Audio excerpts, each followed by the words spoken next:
যে মুসল্লি ইমামকে ধমকায় কথা বলে তার কি নামাজ হবে? আসতে বলবে না, তার কি নামাজ হবে? আমার দেশের ইমামদেরকে অনেকে কর্মচারী মনে করে, কিছু কমিটির কাছে মনে হয় তারা মনে করে এটা কর্মচারী।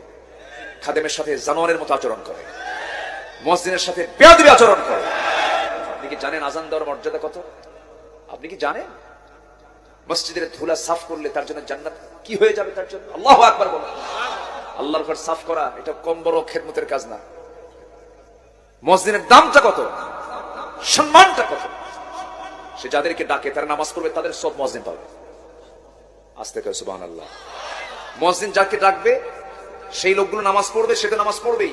যারা আসছে তার ডাকে নামাজ পড়ছে, তাদের সবটা আল্লাহ তাআলা আমল নামায় দিয়ে দিবে।